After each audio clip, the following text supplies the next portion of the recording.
Hey, what's going on, guys? On this episode of Muscle Minds, Dr. Scott Stevenson does a Q&A style podcast. For starters, number one, we discuss who you get your education from, how you determine who you want to listen to. I mean, this applies to bodybuilding, but it also applies to, car mechanics, electricians, anywhere in life that we want to learn something from somebody else. After that, we go into listener questions. We have a 65-year-old that's listening to the Muscle Minds podcast. He's looking for some training tips. Dr. Scott focuses on the importance of joint and connective tissue health. After that, we go to blood pressure while trying to gain as much size as possible. Microfractures in your teeth when you're gritting your teeth from lifting hard. It's something that I go through. Dr. Scott doesn't, but we discussed that a little bit. And then after that, we talk about a video that John Meadows recently put out, 21 reasons why your legs aren't growing. So we kind of discussed that a little bit. We go over the anatomy of leg training, and we talk about trying to bring your legs up too. All right, guys, we're going to get to all that right here, right now on Muscle Minds.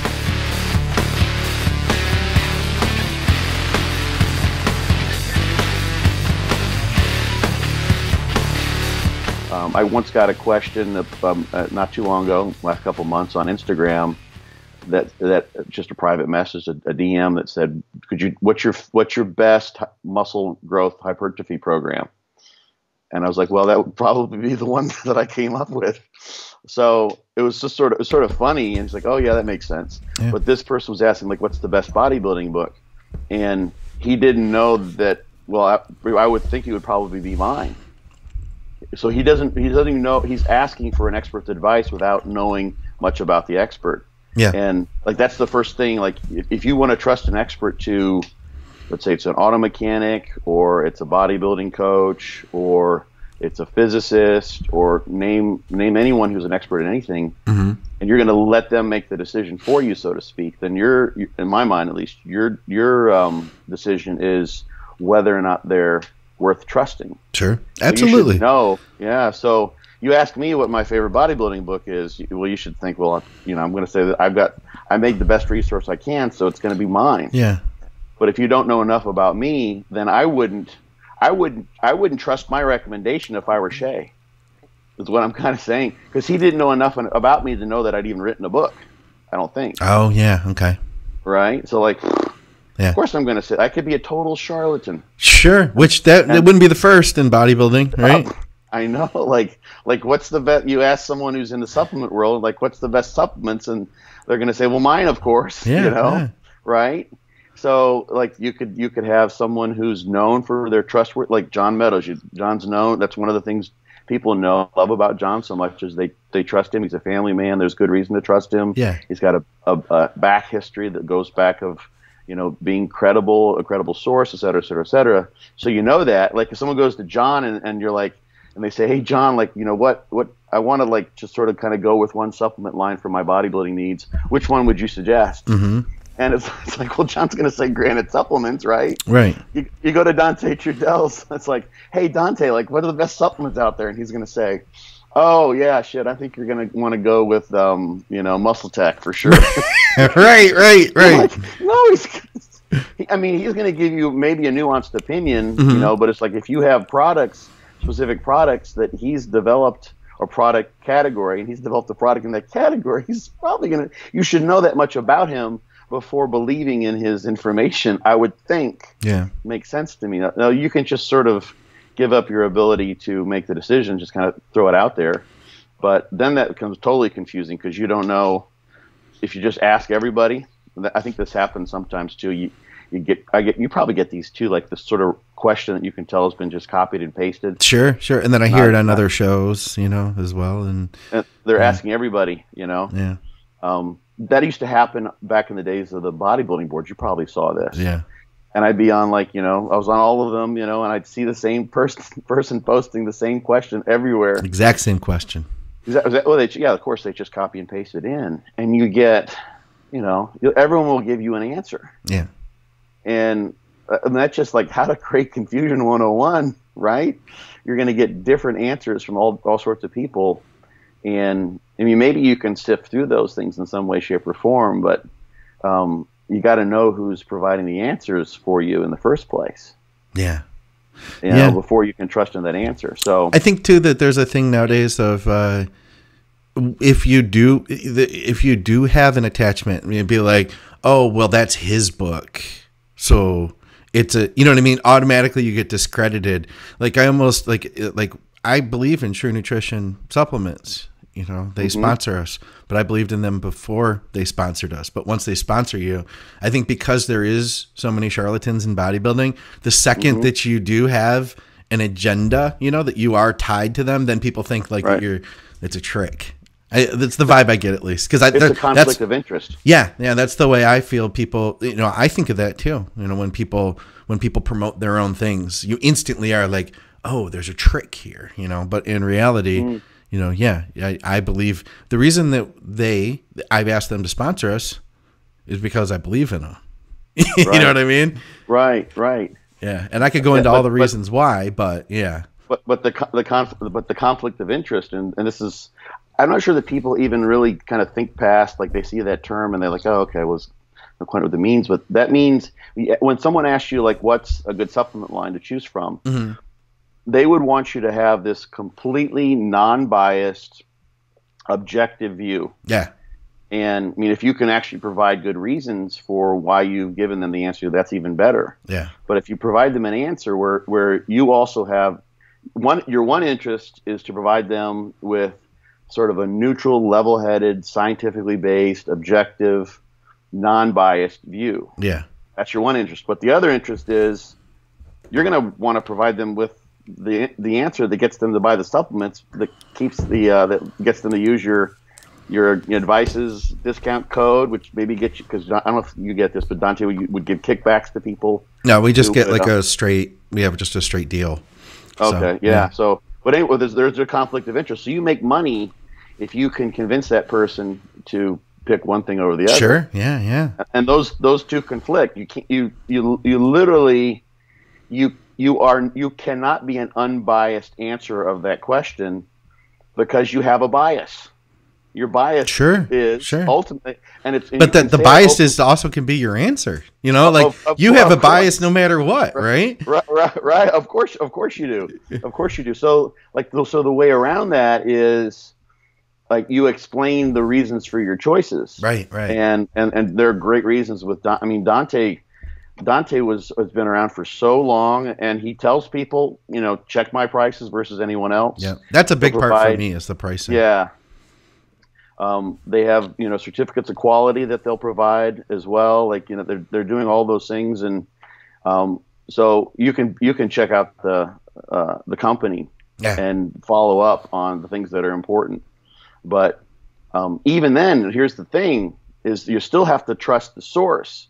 Because I'm looking. I mean, you're a smart guy. Like, but let's say you were tricky and sleuthy, and you wanted to pull the wool over someone's eyes. Yeah, you could if you were really dastardly. Yeah, with those beady little eyes of yours, Scott.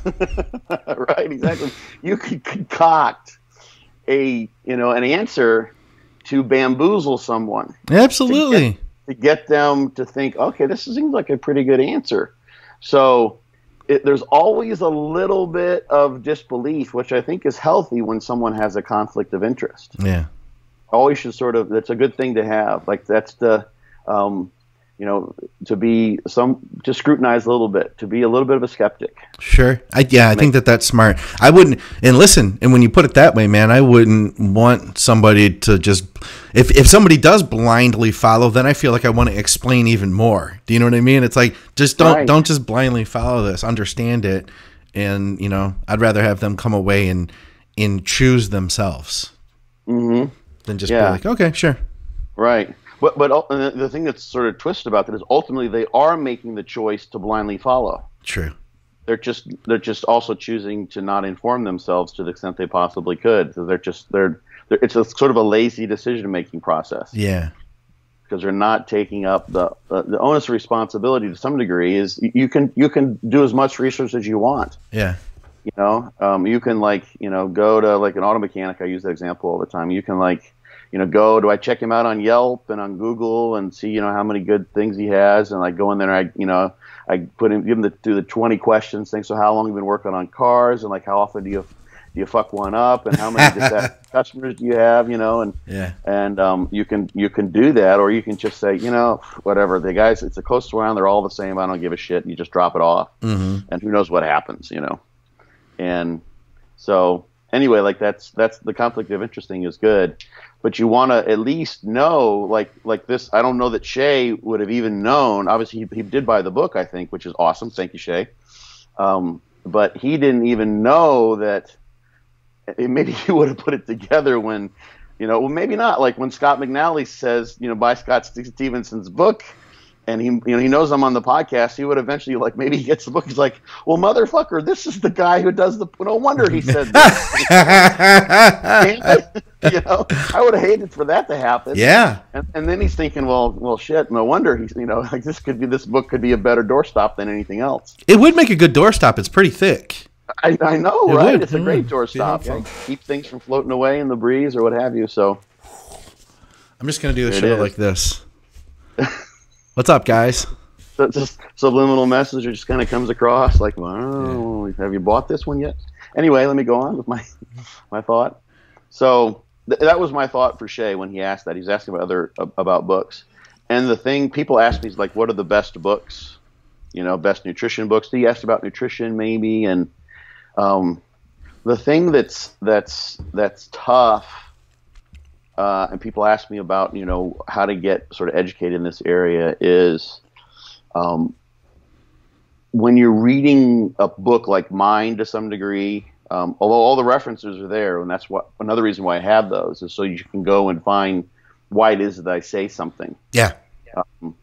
You know, so it's like he's not just kind of coming up with this, and I don't have to sort of trust him because that's the thing in the scientific, that's sort of the standard in the scientific world is that if you're going to make some statement that you have substantiation for it, but it doesn't happen. And I've even been told by people who are authors in the health and fitness bodybuilding world that all that referencing comes across as, you know, a little bit hoity-toity and it's more referencing than I need, but I know there are people out there that would appreciate it.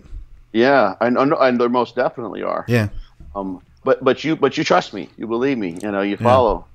And sometimes you get nothing. So if you read a book, the book may be great. Imagine my book if I had no references there, none. It'd be a different book. It would be a very, very different book, and you wouldn't know whether to believe all that with the certainty that you might if you see all those references. And it could be, you know, and they used to do this on the Muscle Tech ads, for instance. Remember those where they'd say, you know, science shows this, that, or the other, and they'd have little references, and they would always put it would be literally just the abbreviated version of the journal and the volume and the number in like the first page. So no title of the actual article, and it'd be like, my favorite one was like boron. Like there was some study with boron as an anabolic back in the days, and there's a piece of literature that suggests that, a piece of it showing that in elderly women who were deficient in boron, you could elevate their testosterone levels by replenishing boron to a sufficient level. Yeah.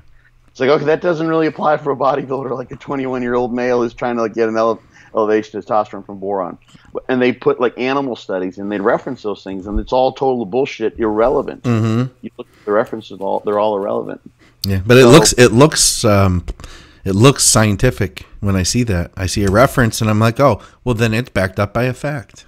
Yeah. There's a growth hormone study that just came out that you may have seen. It's making the rounds. Yes. Yeah, and I have that study. I read through the study, and the study is not really strong whatsoever. Really? So this study, it was saying that growth hormone does repair injuries, was it? The study is supposed to support the idea that in this case they were looking at ACL repair outcomes. That's right, yeah. Over the course of 21 weeks, I believe it was. Maybe it was 27 weeks. I actually got the study pulled up right here. I think I can look right at it. Let's see. We didn't do an intro, but that's okay. We're just rolling with it. Guys, you're watching Muscle Minds, Dr. Scott Stevenson. Our programming is brought to you by TrueNutrition.com. Also brought to you by AZOTH now, Scott. Oh, yes, that's right. Get AZOTH.com. I'm going to take some notes here. let me say one thing before I forget. Yeah. Is that one of the important things that I was getting to there is that just having like a basic undergraduate level understanding of physiology and biology is so helpful. Okay. And I've actually been in this situation. I was a physics and German major when I was an undergraduate, with a math minor. So I was playing catch up when I started graduate school initially. And I took a carbohydrate metabolism class with John Ivey, who people know. And I didn't have the background. That's a class you're supposed to take at the end of your master's degree after you've taken a year's worth of heavy duty courses. So you've already covered that material. I took it in the summer before I'd had any of those classes. Okay. It was my first graduate level exercise physiology course, which I should not have been taking probably, but they needed X number of people to even have the class. Okay. And I needed the credits because I came in at an off semester and I was switching. So I just went ahead and took it. I figured I'll take it. And I got sort of coursed. And I was figuring out how much shit I didn't know I'm like, oh my gosh, like that's connected. Okay, shit, I did not realize that. Huh. Yeah. I was just trying to memorize shit to try to like basically sort of pair it and piece things together. Okay. So I didn't have the depth of understanding that I should have had. Yeah. So that's what can happen when you're trying to like look at books or things that have been written, especially if they don't have the references behind them. Is if you don't have the background basic physiological understanding that you can go to edX, for instance, I think it's edx.com, and take classes on anything imaginable. Really? And they're free. Yeah, they're free unless you want to you have to pay a minimal fee, and then they become transferable credits. Oh, wow. You can move into universities if you want to like go to get an undergraduate or even a graduate degree, I believe. Like all sorts of cool shit. So people, I would check that out. There's another resource I'm forgetting, but so just doing that, taking a basic biology, like a basic exercise physiology course, something like that is the best first start, because then instead of like reading through a 100-page book and getting 15% of it and like kind of like nodding your head, like, and I've done this before. I'm like, okay, I see those connected. It's like you're just trying to hold the information enough in your head to make sense of it in some way, shape, or form. Yeah. You're following along the entire time. You're getting it all, and then you've got a basis upon which to build the house, so to speak, of your understanding. So my book's, I think, a good one because it covers everything from A to Z. So it's hopefully has some basic. Some of the stuff is more advanced in nature. I think the mechanisms, things I dig into, but also it's pretty basic. But those references are also there, like when I talk about the hypothalamic pituitary testicular axis, and I reference. Actually, I reference textbook of medical guidance, textbook of medical physiology, a good bit, which is a great one if you want some in-depth medical physiology. Arthur Guyton was the original. They're on like the 9th edition now. There's another first author, I think, because Guyton may have been passed on now. But that's the basic textbook they use for physiology in medical school. At least it was for many, many years. So anyway, you dig in, and once you get that basic understanding, then you've got something to build upon. And I used to see this like how does creatine work when creatine was first coming out, and I would see people come up with these descriptions of like how they thought creatine worked. I'm like, that's really impressively imaginative, because none of that makes any sense. I don't know how you came up with any of that. Yeah. Like, it's all what you all said is.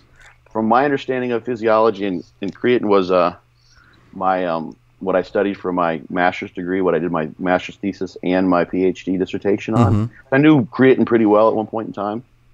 There's a little wasp that was just landing on my head, I think. No kidding. I didn't see it. Yeah. I thought you were just fixing the mohawk. No, I was getting the wasp out of the mohawk. So people come up with stuff, and they swallow that information because because there's someone else said it and that sort of made sense. Yeah. And so I want to pull something up in this, and then we can go on to some regular questions. But I wrote an article on this idea that I really had fun writing for for Elite FTS. Well, Scott's looking for that. I'll apologize. I have to apologize for my allergies last episode, Scott. I was sniffling through the whole show. Oh, and really? I couldn't hear it in my microphone, like, because I couldn't tell it was picking up the way it picked up. And then when I edited it back, I was like, oh shit, that's really loud. And then of course we had people that commented on the YouTube. They're like, motherfucker, I can't listen to this. And I was like, oh shit. I was like, I figured that was gonna happen. It was like an Edgar Allan Poe story, like with the torture. Like, I can't stand it anymore. I felt bad, but there's nothing I could do. Like, I couldn't go back and edit it at that point. So it is what it is. Yeah. This program's also brought to you by Claritin D. Nice. So I wrote this. This is Don't Just Trust Me. This is the name of the article on Elite FTS. Okay. I said, everybody's an expert, at least plays one on the internet, right? But really, how can you know what you can trust, that you can trust what you read or what someone else has told you? What if I were to write, minerals such as iron, Fe, zinc, Zn, and trace amounts of boron B begin accumulating during embryonic development in the tissues that later differentiate into skeletal muscle. These metals form the basis of the contractile machinery that imbues muscle cells with its force-producing ability. Citation 1. Citation 1 is John Smith and Jane Doe, Genetic and Dietary Control of Mammalian Embryonic Development, in the journal Muscle Tissue, in the Journal of Significant Results, published in 2011. And I go on. In adult mammals, dietary deficiencies in these elements have been associated with a variety of myopathologies and muscle weakness, whereas iron, zinc, and chromium supplementation produce muscle fiber growth, including hypertrophy and hyperblastic adaptations. Citation 2. Citation 2, the two authors are Dees and Balls, and the title of the study is Muscle Plasticity, Structural and Mechanical Bases, Archives of Histochemistry. I just made that journal up. Yeah. So they induced hyperplastic adaptations, even in the absence of external load. My last citation, which is authored by Dave Tate, John Meadows, Shelby Starnes, Mark Dugdale, Amit Sapir, and Ken Skip Hill. Supraphysiological mineral supplementation induces murine muscle enlargement and microgravity. Basically, that means if you give extra minerals to mice in space, their muscles will get bigger. In the Journal of Mice and Men, 2013. So I had fun writing that, obviously. I can tell. Yes. Yeah. That's all bullshit. Like, I just made all of that up. None of that is what is even close to physical. All those references are fake, of course. But I should still take the extra minerals, right?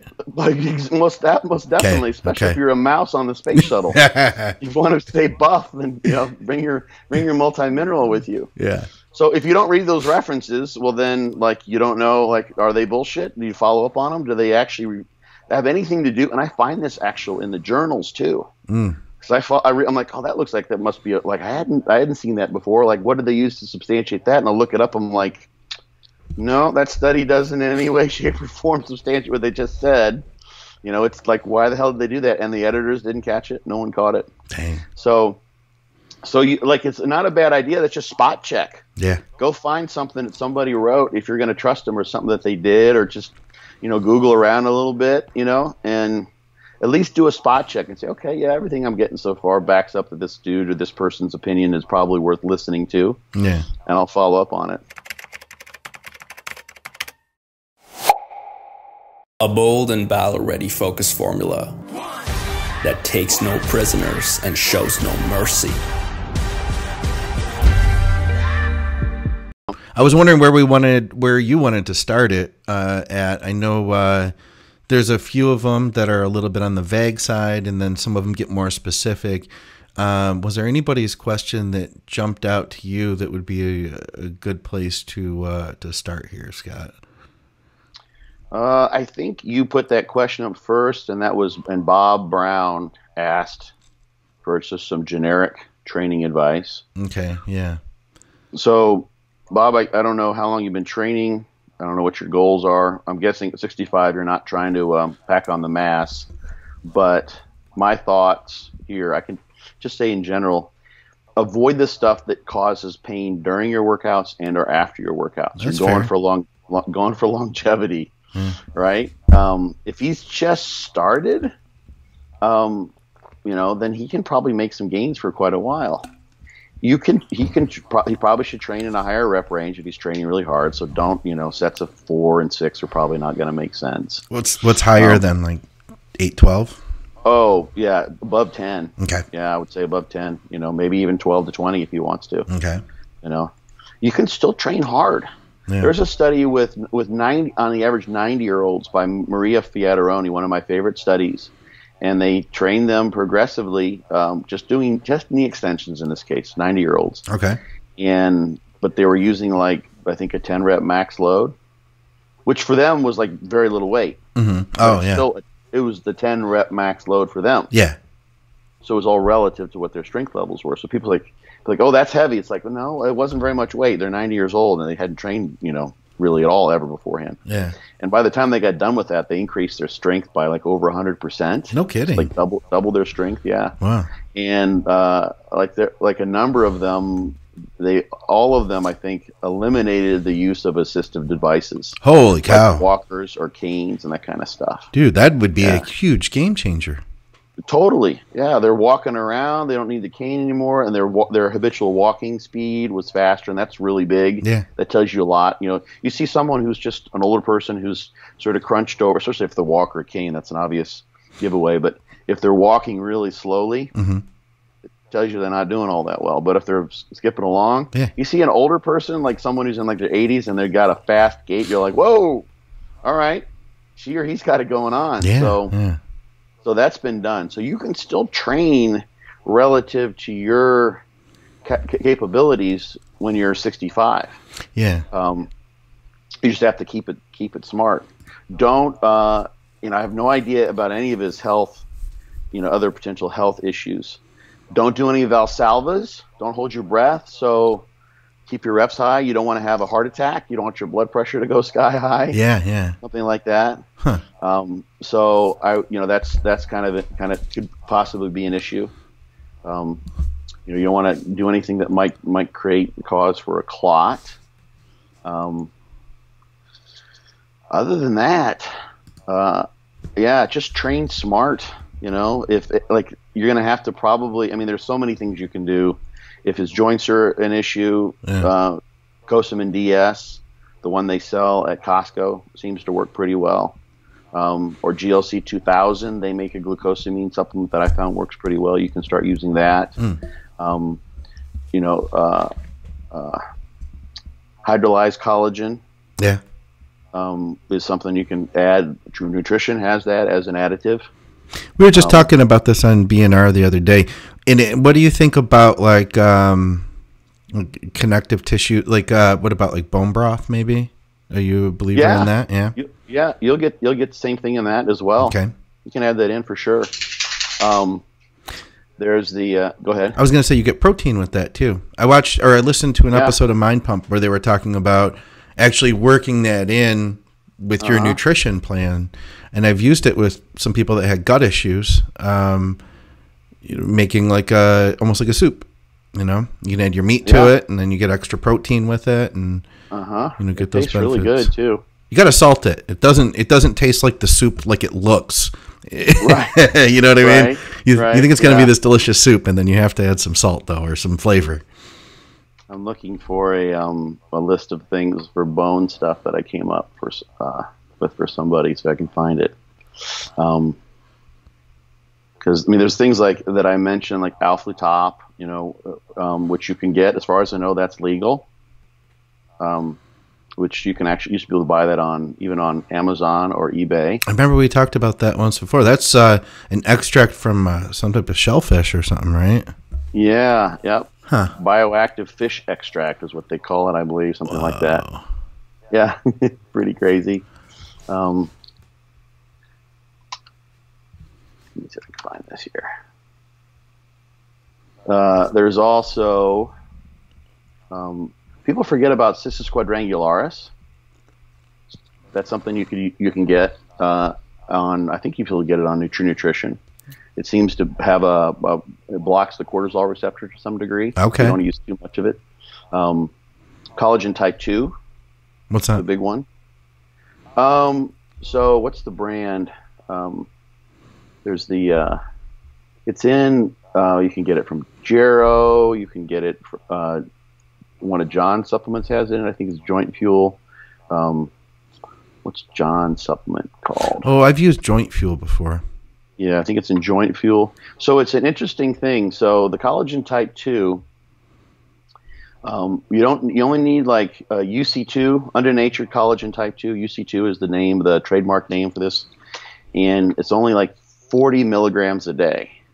Which isn't enough. It's a very totally different mechanism than hydrolyzed collagen. Okay. Hydrolyzed collagen, literally, they've done tracer studies and show that the amino acids provide building materials for collagen itself. So those amino acids will make their way into collagen fibers throughout the body. Nice. The Undernatured Collagen type 2 is kind of an interesting one because people seem to have what is probably sort of a subclinical arthritis of an autoimmune nature. Okay. Not that they have an autoimmune disorder like rheumatoid arthritis, but the Undernatured Collagen type 2 is thought to work by when you take it in, just small, like 40 milligrams a day. You have a lot of immune cells in your gastrointestinal tract, and in particular, you've got some of those are called what are called the Peyer's patches. PEYER' patches, and those are part of immunosurveillance. So if you think about like how can shit get into your body, it's going to come in through your skin, which we consider the surface of your body, and then this little factoid that always seems to kind of blow people's mind, especially if they haven't heard it again, but your whole gastrointestinal tract is actually on the outside of your body. Maybe you don't remember us talking about this, but imagine this tape here, but imagine this hole were really, really small. I do remember this. Yeah. Like, okay. Yeah, like if I cored an apple. Yeah. An apple and took the core out. Well, then like that space on where the core once was is actually the outside of the apple now. Yeah. And that's what your gastrointestinal tract is. And that's how you're loading food and nutrients and all sorts of water into your body, right? It's so weird to think about it that way. But yeah. It's true. It's true. So it makes sense that your immune system would want to guard that entryway into the fortress of your body's internal milieu, the inner portions of your body. So that's where those Peyer's patches come in handy. And it seems that the UC2 basically present undernatured collagen to the immune system in a way that tells the immune system that its own collagen is no longer something that it has to be reactive to, and the immune system no longer needs to mount an inflammatory response to its own collagen. Yeah. This is the best I know. This is the sort of the going theory as to why this works. So you're basically sort of sending, with the UC2, you're sending your immune system a message that says, hey, there's no reason to worry about collagen. Just pipe down with the immune response that you keep on generating when there's probably some collagen that's broken down due to exercise. So, and it seems to work. It self-reports. There's a couple studies out there. There may be some more that have been done since I last looked into it, but it seems to work in terms of self-reported pain during exercise. Really? Yeah. So that's an option too. What else do we got here? You can use gelatin too if you don't want to, Yeah. That works. Fish oil is anti-inflammatory, so if he's not taking in fish oil, one thing too we might take a look at is a lot of times carbohydrates. If you have a lot, carbs can tend to be inflammatory. Just going with a lower carb diet can help as well. So maybe just keeping the carbs to like around workouts or something like that. In general, like a Mediterranean style diet. Yeah. Up. Now he wasn't saying he had knee issues with joints or anything, but are you saying at that age, 65, that it's something you want to be a little bit more proactive about in your nutrition? You tell me, like, how many people that are 65 do you know that don't have achy joints? Okay, fair enough. Like, fair enough. All right. Everyone's got achy joints, right? Yes. So, and if he's training hard, and training his legs and that sort of thing, that's, you can run into that. Yeah, so that makes sense. Yeah, those are just some general things. So the joints thing I'm worried about, make sure you don't hold your breath, keep your reps higher. You can still train pretty hard, just got to check in with your doctor and make sure you're good to go. Yeah. Probably doesn't have an osteoporotic risk. Men don't seem to as much as women. Okay. Who do postmenopausal So, but yeah, any of the, weird things that he might have, because he's got 65 years of living, Yeah. Who knows? Could have been like, it's an interesting, like he's a 65-year-old guy who's paying attention to us. Yeah. So that's extraordinary. That's not common. I don't know how many 65-year-old listeners we have.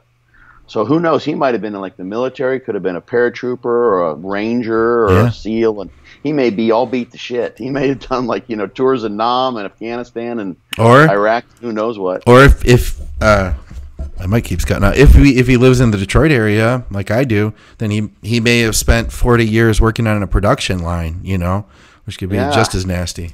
Well, maybe not just as nasty, but could be terrible in its own way, I should say.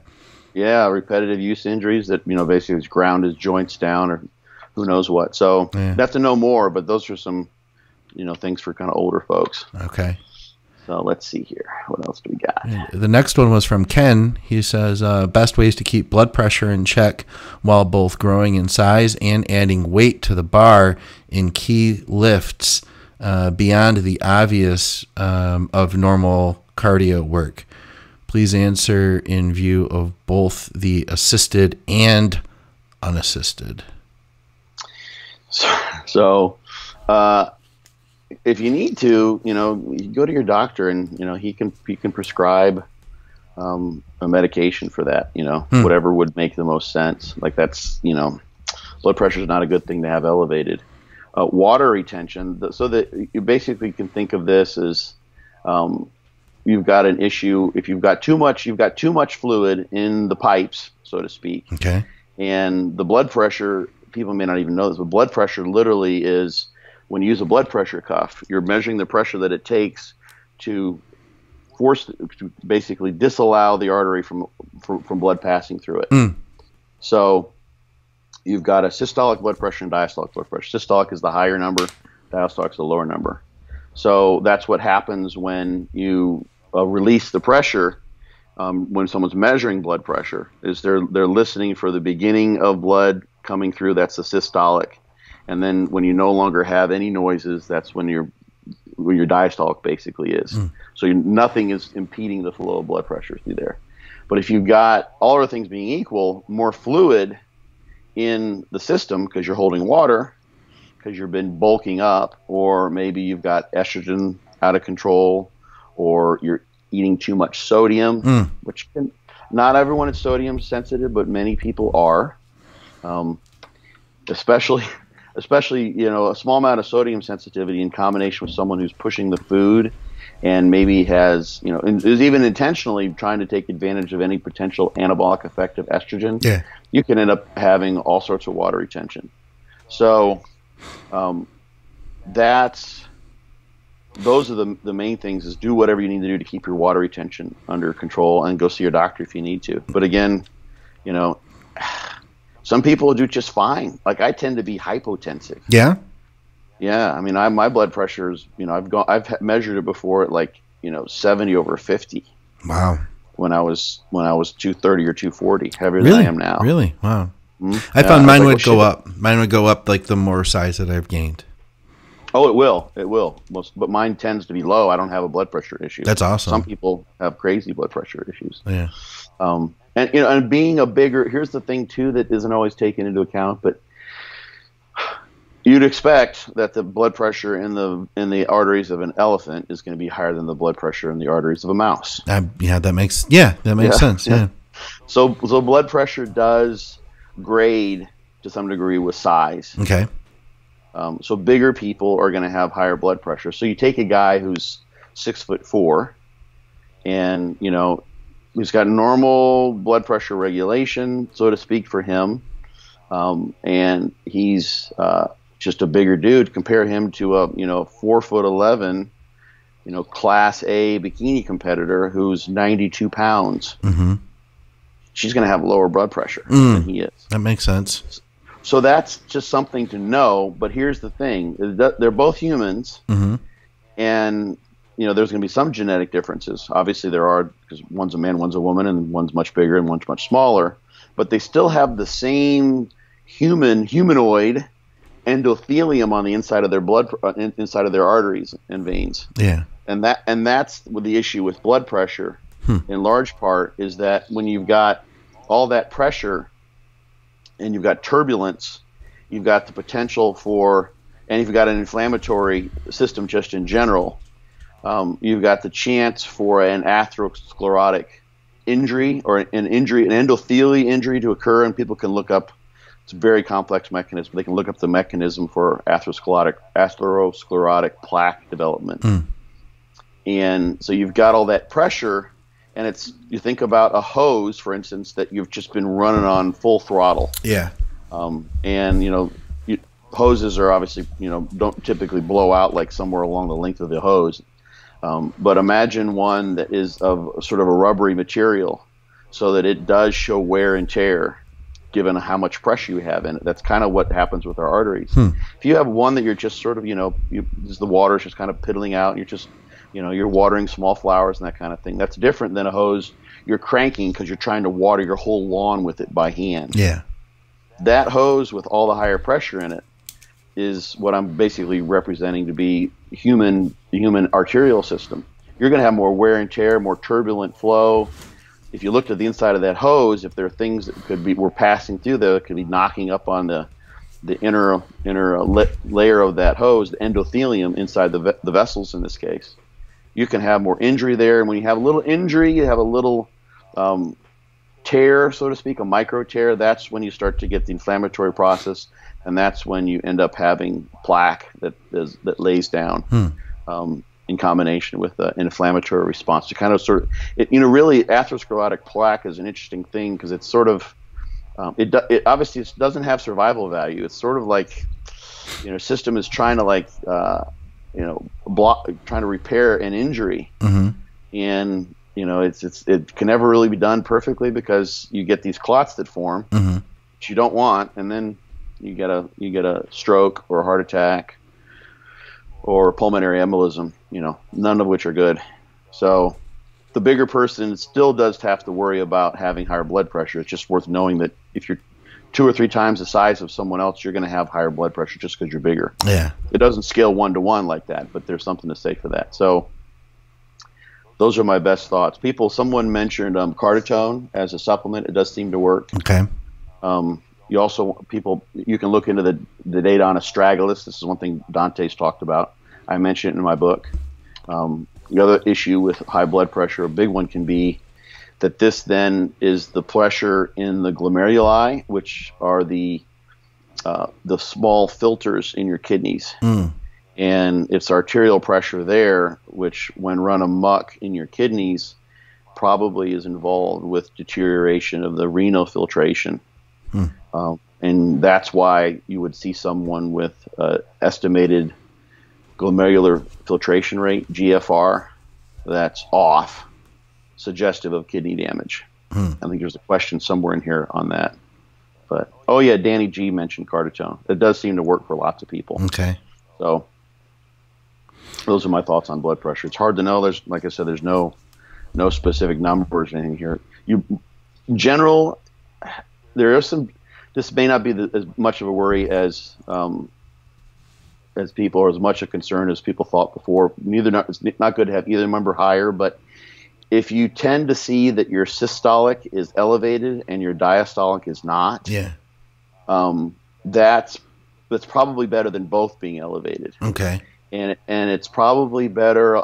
This is maybe sort of splitting hairs a little bit, but probably better than having just the diastolic elevated. So, for instance, when you exercise, and this is not if you're holding your breath doing resistance training, but if you just like get on a treadmill and you look at someone's blood pressure, the systolic goes up as a function of the intensity of exercise, how fast you're running or how fast you're pedaling or what have you. Diastolic should not. It should stay stable. Sometimes they'll even go down a little bit. So that just tells you that the heart is able to relax. It's contracting during systole, pushing the blood out in the systemic circuit in this case, pulmonary too, obviously, hopefully, and then it's relaxing completely. If it can't relax very well, that a lot of times, and this is what you might see like on an EKG, ST segment depression is something that might pop up, which you don't want to see. And that suggests that the heart isn't recovering very well. It's not able to relax, and that could be a function of energy supply to the heart. So that means that energy supply is, in the heart's case, is going to be largely a function of oxygen supply. So the heart is a fucking machine when it comes to aerobic metabolism. It has like, I think it's like 10% or something like that of the cardiac cell is mitochondria. Like that's a lot. Like it's like 2 to 3% in skeletal muscle, in like the most aerobically oriented skeletal muscle. So cardiac muscle cells are just badass. You can feed, like in research, you can look at isolated heart and like see how it performs when it's given different fuels. You can give it lactate, you can give it pyruvate, give it glycerol, give it free fatty acids, give it glucose. It doesn't fucking matter. The heart just uses anything and it makes it work. No kidding. It's very opposite. The brain really likes glucose. Yeah. Ketones it can use too, but like glucose is the preferred fuel. The heart says, I don't give a flying fuck. Just give me something, some carbon source, and I'll make ATP out of it. Okay. But it's doing this aerobically. Yeah. Heart's been going since, when you first had a heartbeat. Yeah. So, add months to your age. It's been going your entire life, continuously. And except when you had a heart attack or if you died. But almost everyone, it's always going. It's like, it is the epitome of an endurance muscle. Yeah, I guess it is, isn't it? It's pretty badass. It's absolutely amazing. So when it can't fully relax, it actually takes for the actin and myosin to dissociate, and this is true in skeletal muscle and in heart muscle. It actually requires ATP. You actually have to have the ATP replacing ADP on the myosin. So if you don't have enough ATP around, then the actin and myosin stay stuck together. Just kind of simplifying this, and then the muscle can't relax and lengthen back out during diastole, so the heart can fill properly. So if you're someone who's got has plaque in their coronary arteries, so they have coronary artery disease, and they can't get enough oxygen to the heart muscle. Yeah. That means their aerobic metabolism could be impaired. You might only see this on a stress test. This is why they take people in who've had heart attacks or angina and say, okay, we need to give your heart a good run and see if we can provoke an issue, so to speak. But we have you here with the paddles around. We're going to make sure you don't die. But they do an EKG, and once the heart is really stressed and it's pushed to try to perform better, aerobically speaking, which is basically all it does, and if it doesn't get enough blood flow, get enough oxygen, then it won't produce ATP at a fast enough rate to effectively relax and fill as it should, because the ATP is needed to relax as well. The actin and myosin won't dissociate unless there's ATP there for that to happen. The ATP gets used when it contracts, but it's required to then reverse the process, essentially. So that's the issue with blood pressure, is that one of the issues is that you end up with cardiovascular disease and coronary artery disease. So vascular disease in the coronary arteries, and then your heart's not happy. And then, especially if you've got like a narrowing there and a clot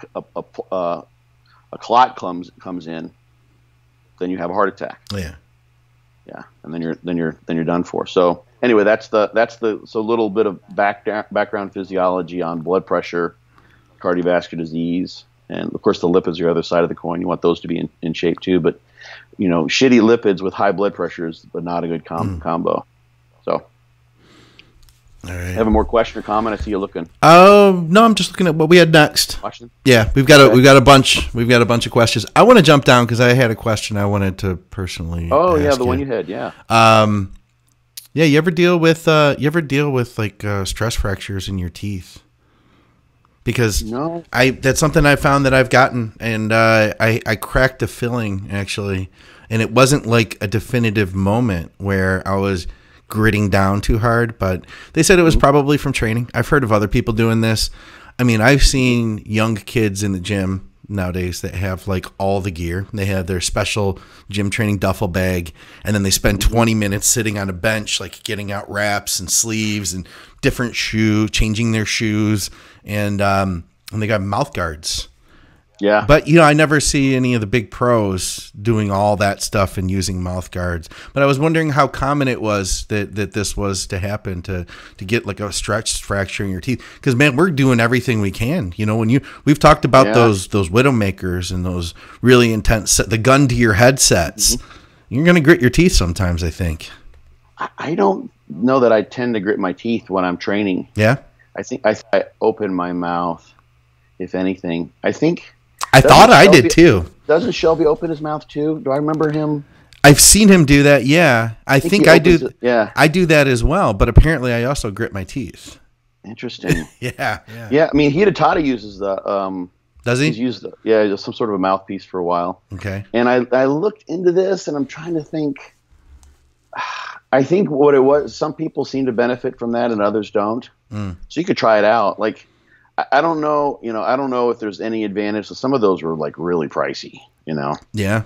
Yeah, like I can't remember how much it was. Basically, it's just, I think it's the same as the old thing we used to use in, they may market it differently, in football, where you just, you take your standard mouthpiece and you put it in the boiling water, and then you just put it in your mouth and hope you don't fry your lips and your gum. Yeah, right. You mold it to and you're good to go. Yeah. So yeah, you might need a mouthpiece. Your dentist could probably recommend a good one. Yeah, that's what he had suggested. But then I thought about it, and I was like, man, I don't know anybody else that uses any type of a mouthpiece. Yeah, Hide's been doing that for a long time. Huh, There's a black one, I think. So I remember just seeing it. It was like, it looked like he'd been like chewing tobacco or something. Yeah. Mouth and his teeth were black. Okay. So yeah, there's several pieces out there. They used to be. I was going to try them. I looked into the literature, and there were some studies, but it wasn't like super convincing. And I think there are some people. I asked some people about this, and I think I read up. I think I went on Reddit and to see what people thought, and some people noticed it, some people didn't. I don't notice anything with my teeth personally at all. Okay. And I haven't had that issue. So I did. It's funny though what you said with all the guys with all the gear. I was at the gym. I had a leg day yesterday. It was just awesome. It was just I went to the gym. Okay. So check this gym that I don't know if I'm going to keep a membership there. There's one machine. They have a standing squat machine that someone made. Wow. Okay. Yeah. It was one. Yeah. It's not like a brand. It has like maybe it is, but it has like the only safety is it's a little post that's with a hole through the frame. Yeah. You pull the post out and it sets on the post, and then I'm always concerned I'm going to dislocate my shoulder because you have to stand up with it and then push the post in, and then you can go down, and there's no safety at the bottom. Okay. It's too low.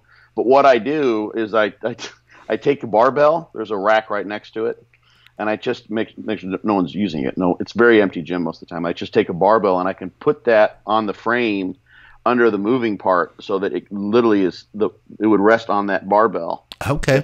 If I fail, and I do actually bring it to failure every once in a while, and it doesn't bend the barbell. It's fine. Yeah. It scuffs the pain a little bit, but no one gives a shit in this gym. Trust me. And it's nice to have there's no safety otherwise. Like you're just dead, but it feels great. I love that machine. And there was a guy who came in and he was doing a leg press, and same thing. There was a woman who was on that who actually, she's just bouncing around.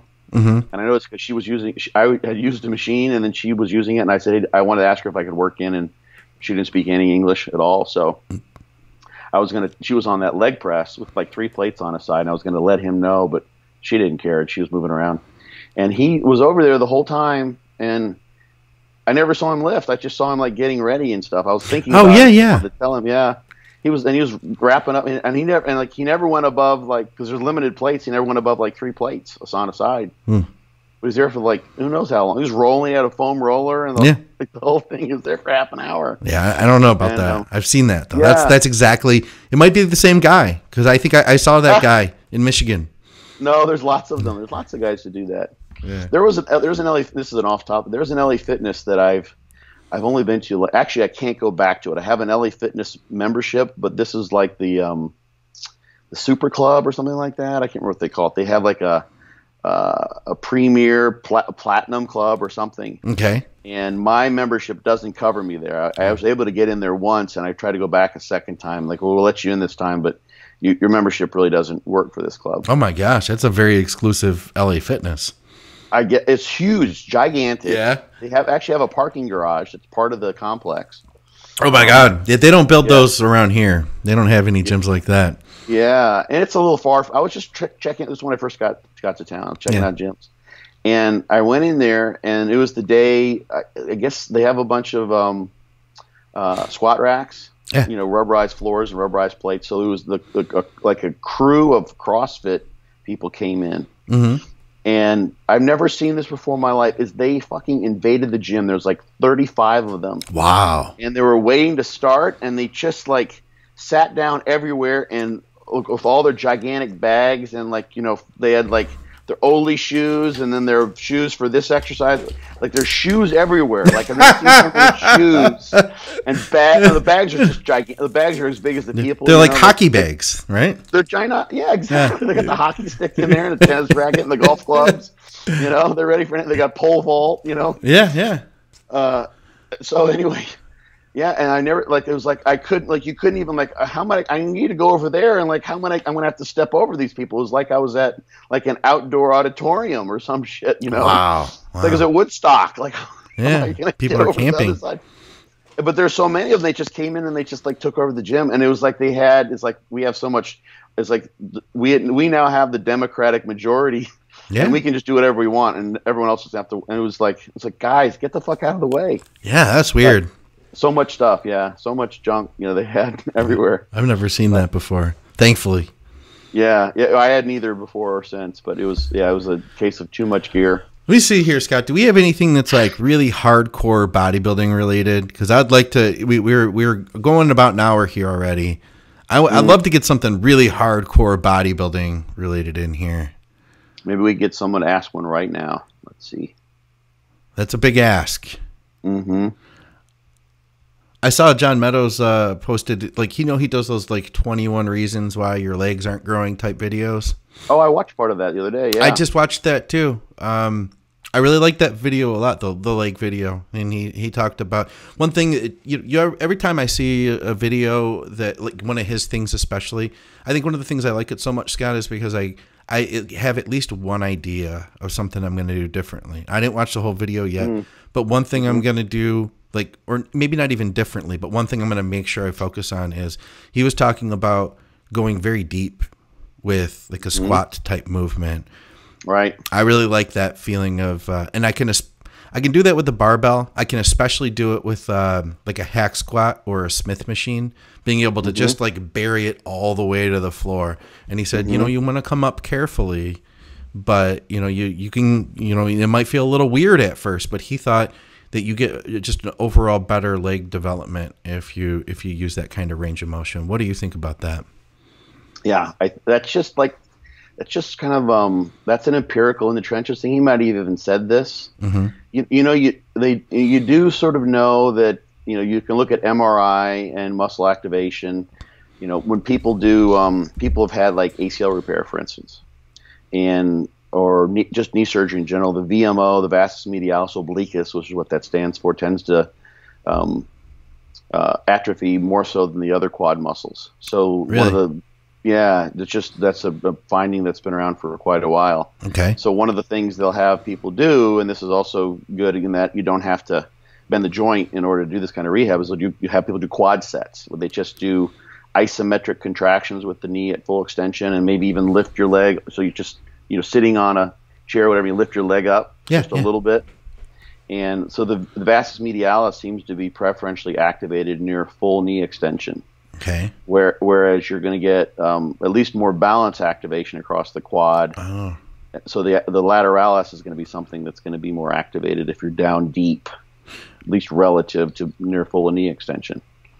And of course, that's usually EMGs and that sort of thing. You can look at Per Tesch's book, Muscle Meets Magnet, if you want to look at different activation of the quad muscles with different exercises. But going deep does definitely have that impact. It also means that you're not going to use as much weight. Yeah. And I was just the point where I stopped listening to videos when Dave Tate came in. He was comparing. That's where I finished too. Okay, at least for now. I'm going to go back to it. It got me to the gym that I went to yesterday. Actually, same thing. I was like, oh, this is perfect. I'll just watch this because I'm going to train legs. Yeah. Or listen to it kind of as I was driving along. But if you go just to 90 degrees, for instance, or between 90 and ass to grass, it's going to end up being more of a low back, like posterior chain, powerlifting type squat, just in general, especially if you're cutting it really short. Powerlifting would be at least to 90, or at least parallel, I mean. Yeah. So the chances that the fatigue or what's causing the fatigue is going to be greater with a shorter range of motion. The source is going to be in your back potentially, or your glutes, or your posterior chain, and then you don't get much quad activation. You won't actually. Squats for many people are not a good quad exercise regardless. Yeah, but you can make it by doing things different, like using the right machine, or I can use a Smith machine for me and position the bar high, and then it turns into a quad exercise for me. Yeah. Regular barbell squats, probably because of my ankle flexibility to some degree, just end up being a posterior chain movement, which is fine. It's good to have big glutes. Yeah. That's what I found initially, and until I elevated my heels. Yeah. Do you ever do that? What do you think of that idea? Or is it something, would you prefer, it sounds like you prefer to use the Smith though, to get that deep squat versus elevating your heels. Yeah. I only, but part of it I have done. I mean, I've done, name something. I've done it probably for years over the course of almost 40 years of training. Yeah. So I've done that before. The one thing I don't like about using the 5-pound plates, or sometimes you can get a wedge. Like down at Ben Pekulski's place, they have like a fuckload of wedges. They've got every wedge you can find for training legs. So you look on one wall and they've got like half a dozen wedges at different angles. Yeah. But sometimes stepping back onto that wedge, it's like that's another conundrum with setting up properly. If you get a little uneven, or it does create a little bit of balance issue, and I'd rather not have that to worry about personally. Plus, and this is why I don't back squat. I mean, I back squat to failure. I was doing Widowmakers a couple years ago. I did them. I got on a kick and started posting those up on Instagram. But I will tend to take sets to failure. So a Smith machine is better for me in that regard. I'll use a Smith machine for a muscle round to failure. You don't use a barbell back squat. So that's why I'd rather go with that. All I have to do is think about, what's going on internally, and not, an external piece of equipment that I have to juggle. That makes sense. But you could definitely do that without a doubt. I've never used a wedge. I've only ever used plates, but I've seen them, and that way your foot's completely stable. Then you're not just like lifting a heel on something. So it's like a ramp basically, right? Yeah. We actually I had a hack squat that was like a total knee destroyer at my gym back in Arizona. And someone posted about this. I remember that I'd done this, but I went out to the hardware store and I figured out what angle would be about right to make it feel good for a good basis support, so it hit the leg sort of equally front and back. And I just built a wedge to change the angle on the foot plate, and it worked great. So that was a nice wedge. But it was basically semi-permanent. Yeah. It never came off because no one really wanted to do it the old way.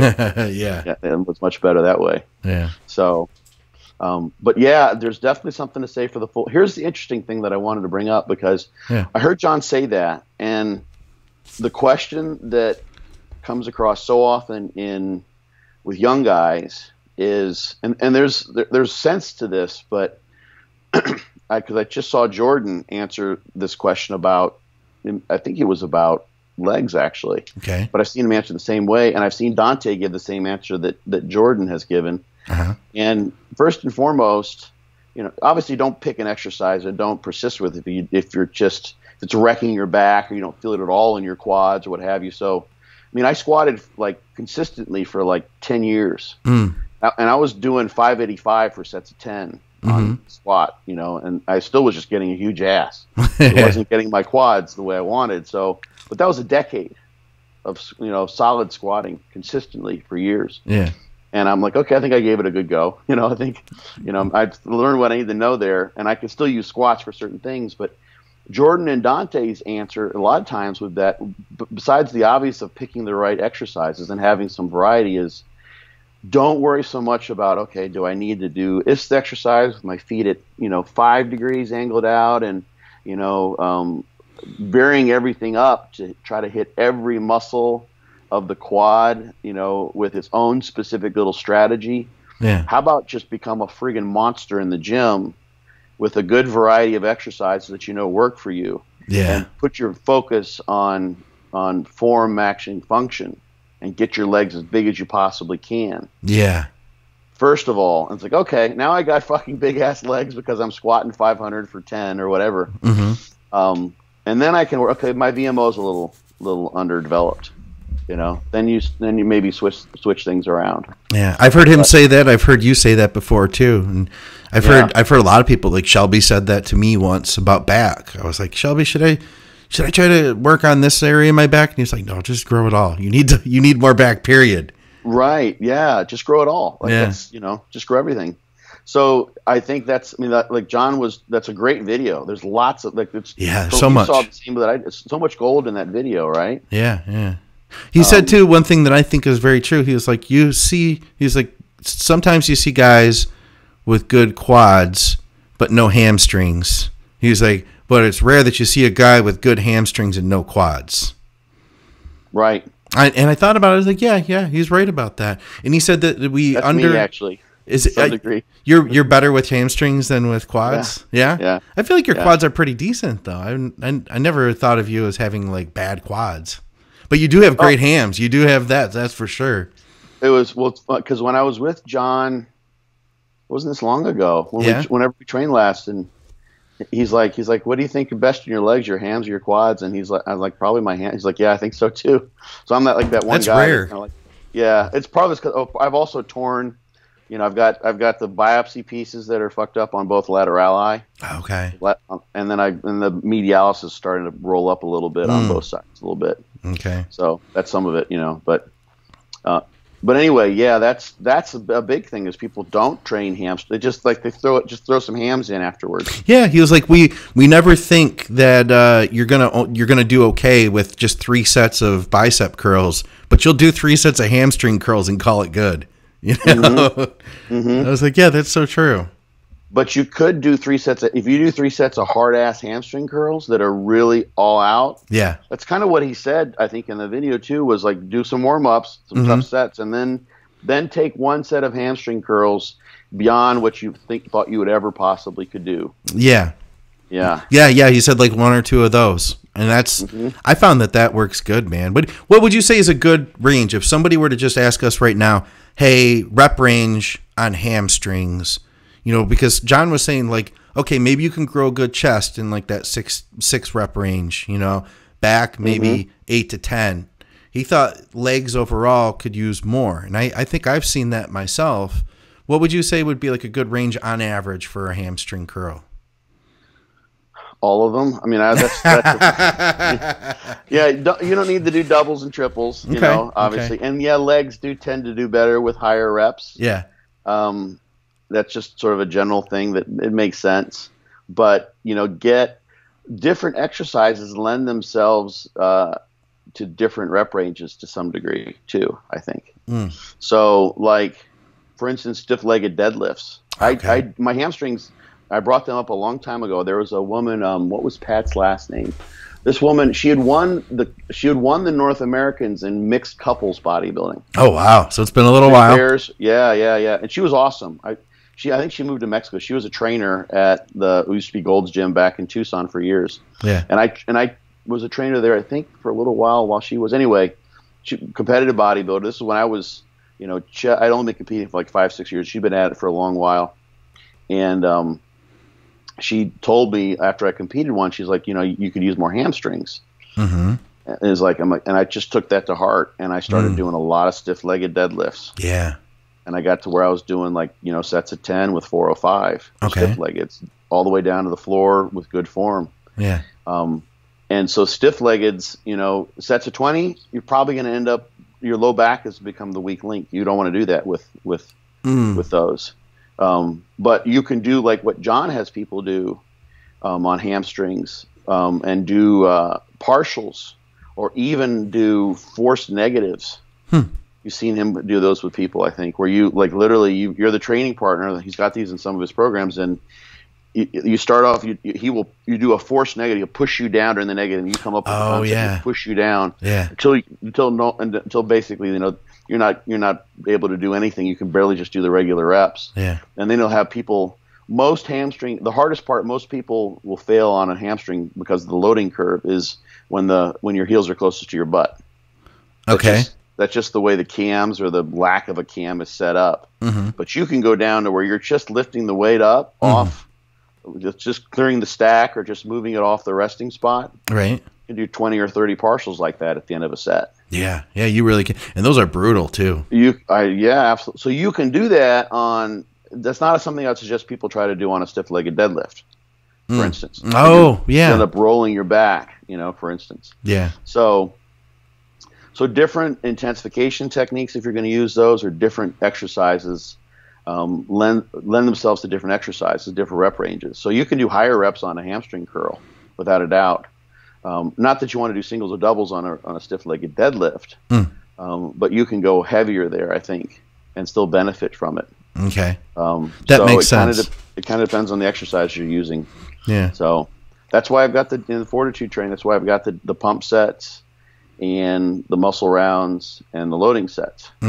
So, you can you can put in stiff leg. If you want to use for a compound loading set, you want to use like a leg press, and instead of a squat where your low back will be taxed, and use a stiff-legged deadlift for your heavy set of 10 to 12. Those are brutal. Yeah, that would be. Absolutely, yeah. So you go to leg press and then go to a hamstring, or you can start with the stiff-legged deadlift and then go to your leg press and then go to a knee extension and go to your leg press. Yeah, that's the way you would do that. But you don't want to necessarily do that sets of 6 for hamstring curls. Those lend themselves better to a pump set where you just partialing it out until there's absolutely nothing left. Yeah, that does make sense. So, yeah, I remember Dusty said recently he was like that for him. It's stiff legs, stiff legs, the thing you really need for the growth. That was his thought. And you know what too? That's something that he is so good at. When you see the videos, it's like, holy shit, the amount of weight that guy can move. 5 plates probably, I think. Yeah, all the plates. I don't know how many it is, but all the plates, whatever they have. Right. Yeah. Well, 8. I mean, does he do 8? I don't know. Yeah. Yeah, Jordan does some pretty heavy. There's another one. Yeah, right. Yeah. So that's what I found. Get really just brutally strong on those. Yeah. I mean, the short. John notes, I think in the video, the short head of the biceps doesn't cross the hip, so you're not going to get so much there with that. But you can grow big fucking hamstrings just doing stiff-leggeds. So that was. I remember at that point too. He said so because that doesn't cross the hip. That's not going to happen from the hinging at the waist movement. That's where the hamstring curl comes in. Right. Now, where is that? The short head of the hamstring. Is that on the outside or the inside? That's the short head of the biceps femoris, and that's the lateral hamstring. Okay. So where would that be? I'm trying to visualize that because I don't know what that. I don't know. Well, if anyone listening, you feel on the back side of your knee, you've got the 2 hamstring tendons on the lateral and the medial side, and you can kind of feel a little bit of differentiation between there. The muscle heads of the muscle are sort of interwoven. But the I think the origin point of the short head is it's on the femur, rather than on the ischium. Is it really? Yeah. Yeah, I guess I could probably. Yeah, I guess I can almost feel. You won't be able to feel that up there. But you won't be able to dig your finger into the. I can feel where it travels though, and it doesn't feel like it ends anytime soon. Yeah. Well, I'll see if I can pull it up. I'll send you a picture here. Yeah, I was just thinking the same thing. Because you're not going to be able to. Biceps femoris. There we go. The image. See if I can find something that shows both heads. That's a terrible picture. It's awful. There it is.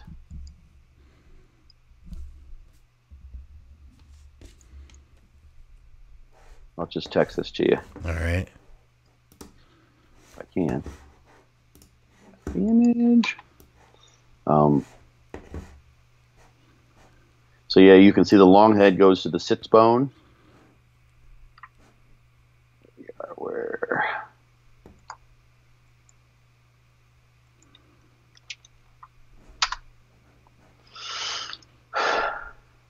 So these are the ones that connect. Their insertion is on the head of the fibula. Let's see if I can blow this up. Which is there we go. On the outside. Okay.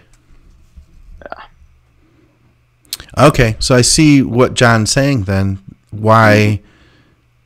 I mean, obviously that's still gonna. Is that not getting? I mean, what's the deal then? Is that not getting activation then? I mean, I feel like they would work together still. Well, if you look at a stiff-legged, it's just a hip hinging movement. So the knee. I mean, you're not having a ton of. You're going to have some movement at the knee. Okay. You know, just because no one's perfect, you can't. You're not a robot where you. Oh yeah. But you're not actively flexing the knee because the knee is locked in a slightly bent position. Okay. During stiff-legged deadlifts or Romanian deadlifts. Yeah.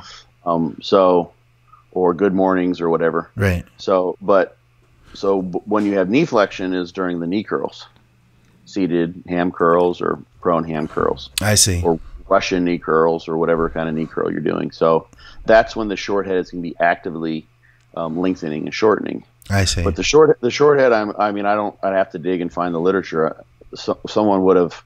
This may be actually in the Muscle Meets Magnet. I can go look in the book and see because you can visualize these things with an MRI, like the cross sectionally, they can differentiate the head and see, if there's going to be some activation of the short head. I just can't imagine it's not going to be activated. Yeah. Just because you can use it just to stabilize the knee. Okay. And there's probably some co-innervation that goes to both heads that's just going to produce some activation there. The thing is that, people will say, well, you need the muscle needs to be shortened and lengthening during the exercise to grow. Mm-hmm.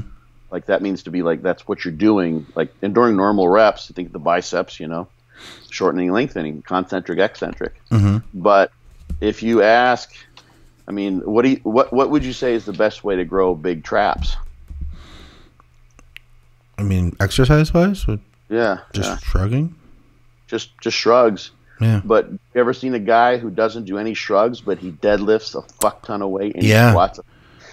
He's not intentionally trying to train his traps. Yeah, those are just isometric contractions. I've seen that where like a guy who started working on his deadlift got better traps, and I know he wasn't shrugging more. I've seen it in myself even. Yeah, I mean, there's a little bit of shrugging that'll just probably happen. Yeah. Maybe it's a function of how what he's doing, like when he pulls the weight up. So he's starting off like intentionally he's got a lot of shoulder girdle depression, and then he pulls back and arches. So he's doing a bit of a shrug. Yeah, but he's not like intentionally doing shrugging. Yeah, and it's this has always sort of been like sort of so paradoxical to me. You have people who they'll do shrugs and they'll just like. They'll do like 135 pounds or even 225 pounds. And it's like, no, I mean, the shrug is like, you can shrug probably more than most people can deadlift. Sure. That's like, average person. That's like your best ego lift in the gym is shrugging. It could be, but people pick up puny little weights and shrug. And it's like if you actually are deadlifting or squatting, like you've got so much more tension produced. Like say you squat with 2 1/4, but then you want to shrug with 135. Yeah, that doesn't make sense, does it? Not so much, no. Like if you're gonna pick, like it's a pain in the ass to shrug with heavy dumbbells, especially if the rack is, a 2-tiered rack and it's you gotta lean. The hard part is being done. Yeah, you can't, like that's why you always see Ronnie would just drop the dumbbells. Yeah. Yeah, like those shrugs he did. I don't know if they made a difference because he's doing 700-pound deadlifts. I think he was probably shrugging the 200s at least. He's just bouncing away with them like there was nothing for him. Right. So you can get muscle growth from isometric contractions. Yeah. Okay. Without a doubt. That makes sense. And sometimes, and this is why people would, another piece of the argument for putting on size on your arms is.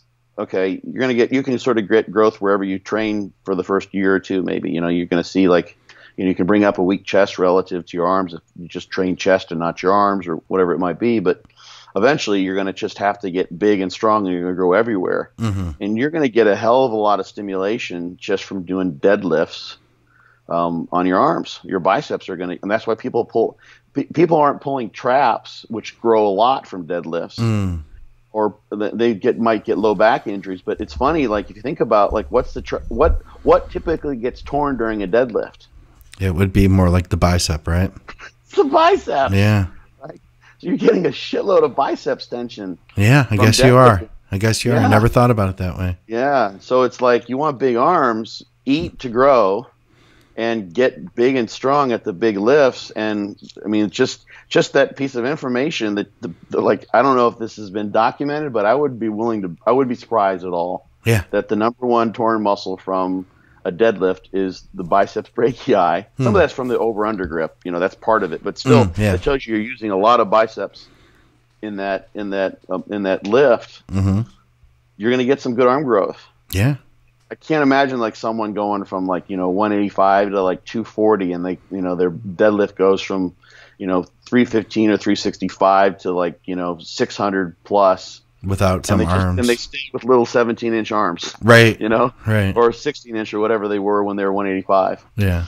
Their arms are going to grow. It's going to happen. And then do some biceps added on top of that. Yeah. But that's where you could do three sets of biceps. Train like you got a gun to your head. That's plenty for those.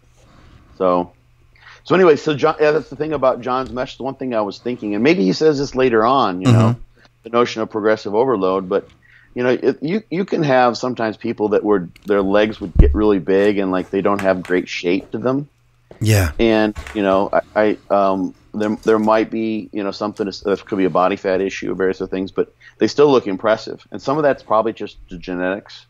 But if you get really really strong on a number of lifts, there's a study by Frontera that people continuously cite. It's in my Fortitude training book, where they compared a variety of exercises, like kind of a rotating set of exercises for leg training, for quad training, versus just very few exercises. I can't remember exactly how they set it up, but only with that rotation and that variety did they get muscle growth that was significant in all of the four muscles of the quad.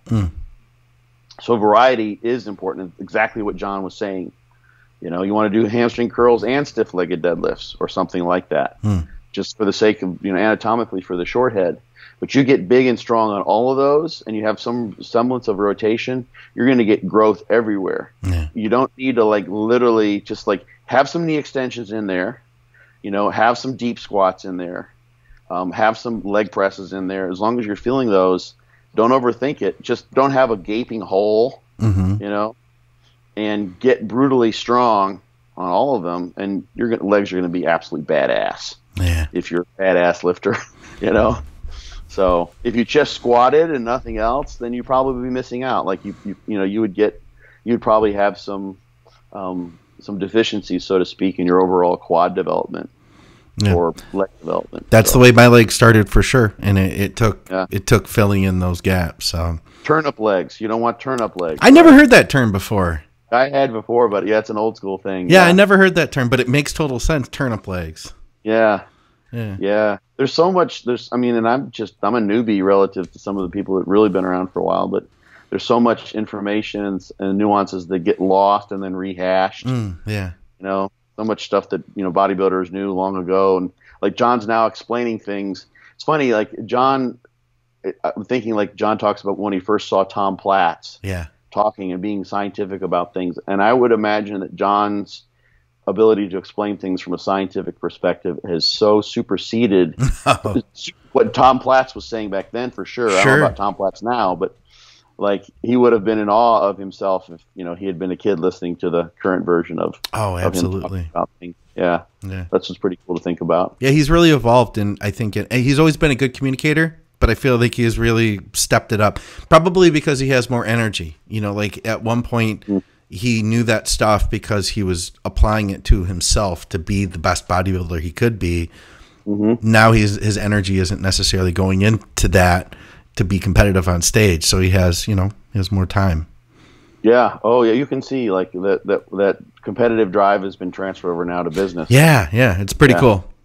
Yeah. That's the whole idea of athletics and sports in general, is that they would have some carryover into the rest of your life. Yeah.